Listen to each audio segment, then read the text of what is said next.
to your ministry, to your music, and what inspires you. Let's talk about your family structure in terms of those who sort of empowered and nurtured that gift that operates inside of you. My family, they're the pillars of this whole thing. The support is tremendous.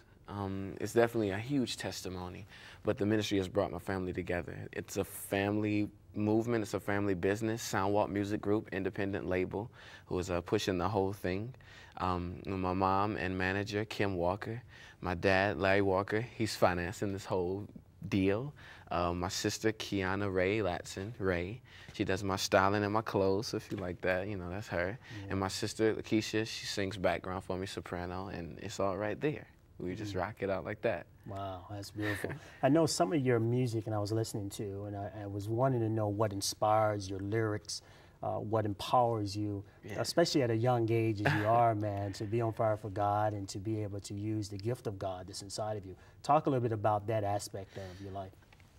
There was a point in living for God or having a heart after Him or being raised, you know, to have a heart after God the way that I did, where a lot of it seemed not for us. It was bias, and it wasn't a lot. Either you had to mature quickly in order to understand the things of God. There was no point for you to grow into it. It was either like you got to get on board and you got to stop doing everything that you naturally would do at that age and become a man like this. And you're 17. And so what it was is there needed to be a bridge built. And there are a lot of youth pastors and stuff like that, but I feel like a lot of that is really, really watered down. A lot of the word content isn't as strong as we would like for it to be. So we can apply a lot of it. So we associate living for God with holy hip-hop and just rap music that says Jesus in the hook. So that's what inspired it for people and young people my age and even older people, where there's a bridge where you can, you know, it's not forcing you to conform to what looks like holiness or righteousness, but what truly is. And it's a bridge, and it's not like a long shot. If you fall, sink or swim. It's like right there in the middle. So that was my inspiration, and I believe that God is pleased with it. Wow, that's beautiful. I know before we got started, you talked about in your introduction someone who service unto God. Talk about what service is and how is service applied in your life and what you've seen in your life growing up. I was minister of music at my church since I was 11 years old. And it's kind of a funny story, but while kind of fooling around on the keyboard, I had to be able to tap in. So my foundation is prophetic music. Like, it's not tradition, it's not me idolizing some musician that was before me, wanting to play just like him. All we had to do was, the whole purpose was, Molly, we need to tap in. We need to hear from God. And that's what it was. So I would just, even in the innocence of that mind and the purity of that age, could just focus in and hone it, and God would just grace us with it. And it was just so powerful. And that's the foundation of my music now. So I'll never not be inspired musically, never have writer's block, because the foundation of where I write from and where I create my music from. So I'm grateful for that. That was it. But it wasn't always a whole solo artist or whatever. All I wanted to do was serve. And I did that, and I did it well. My whole family, my dad, that's all it was. It's not about you, it's all about God. And whatever God wants you to be, that's what you have to be. And you got to be okay with it and maximizing it. And we served, and we served, and we served, and God is just rewarding us for that. And I'm so grateful. Wow, that's beautiful. I know that the Word talks about how through service you express love in so many ways. And many times people don't have that passion to move past themselves and to get into operating in the spirit of service. What did you see growing up that embodied service, that set the platform for you to say that, yeah, I want to serve God because I see it operating effectively? Now, you talked about authenticity and realness. A lot of our young people many times see the hypocrisy of ministry, the hypocrisy of, well, just dumb the music down. You talk about that. I mean, just dumb it down, say anything, and then just add Jesus to it. So what is it that you've seen in your life that embodies service, that really hooked on you and says, hey, no, I'm going to be real, and I'm going to be out of the box. In fact, there is no box. I listen to your music, man, and it's beyond the box. And so, and what it's about is empowering people and bringing about change. So talk a little bit about that aspect of behind the scene, what you've seen in terms of service. My father, I saw that man every day. We in the same house. I saw him in church. I saw him in transition. I saw him at work. I saw him at home. And he's a man of God. And it wasn't that that speaking in tongues, throw oil on everything. He was a man. He was good to his family. He provided for us, and he was upright. And that's just all it was. So seeing that, and he wouldn't have it any other way. So he's very hard on character. I don't care what you do. You're going to be real, and you're going to be a man.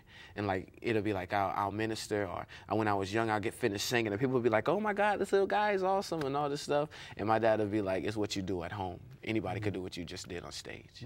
You know, so like nothing can bring me down like my dad. But it's a good bring down, you know. You don't want everybody, you know, hanging on you anyway. But that was it. And then on top of that, my dad served, and he was my pastor's armor bearer. So I saw my dad and my pastor interact all the time. And to see something that my dad would link up to, it had to be tremendous. And my pastor was to the 10th power, the same type of vessel. And they were real men. They didn't change anything that was them as far as character or whatever. They were just themselves, and it was just a blessing to God. I feel in the churches, we kind of chip away at a lot of the extra things that God wants on the people or on the ministry to kind of make it look or fit the part. You know, it's like, well, to get in this suit, you're going to have to lose a couple of pounds, or you got to gain some weight to fit into this. It's like trying to fit into Saul's armor, when you just don't let anybody just run out there with their slingshot and what they're used to. And even when Jesus was getting his disciples, he didn't want to change the character. He just wanted to refocus the passion in the right direction. So some people who were vile and sharp, but they just were passionate, all they needed to do was tweak it a little bit. And after Jesus touched it, it was just exactly what it needed to be. So like watching them helped me to be able to stay confident and secure with my identity, and to know that it was God-given, and not to water it down, because I see God as a farmer, and he plants. So in this little patch, he know that he planted an orange tree. So all you got to produce is oranges. That's all you got to do. Don't look at the apple tree or whatever's next to you and be like, well, I got to be like this. No, just give him oranges, because when he comes here, he wants what he can't get from anywhere else. And I just want to be able to give him that. So thank God for my spiritual father and my dad. Talk a little bit about that and where you see your ministry moving towards. I want to remain close to God, and that's my whole thing, because he's got me here. And there's a spirit out now that's just stronger with independence. Independence is the key to everything. So that's definitely an attack of the enemy. But I don't know. I guess it's like anything. Like if you're with a lover or a wife or somebody like that, where do you want to be in the next 10 years? You want to be in love still. You want to still be with them. And that's what I want. Whatever has to take place for me to still be in his face and as important to him and a minister and available to him like I am now, that's what I want to do. So a lot of times we set ourselves up for disappointment by putting God on a timeline. I want to be here, and if you're God, you'll put me here. No. Wherever you want to take me is where I'll go. And you don't recognize how far that could take you, because it's because of this decision that God has blessed me with gifts that aren't tangible, like you know, like monetary and stuff like that, but I have peace and tons of just trust and just all these wonderful things that God has blessed. I take no thought for tomorrow. You know, we don't even think about how we're going to eat and all this stuff like that, because God makes a way. You know, my dad, that's his job, you know, and you know, he's trusting God also. So we're just blessing God, and we want to keep walking, and I just want to stay with him, and I always want to make sure that he's pleased.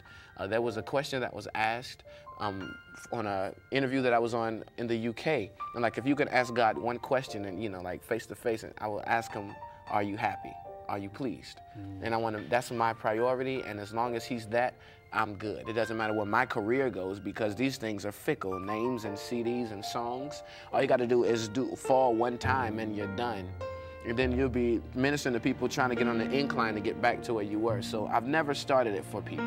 I've always done it because God gave me the green light, and he said, I want you to say this and speak it from my mouth with this amount of confidence, and don't be afraid or affected by their faces. And that's where I want to stay. I want to be with him, because when I'm with him, I'm good. I'll stay right here. Wow.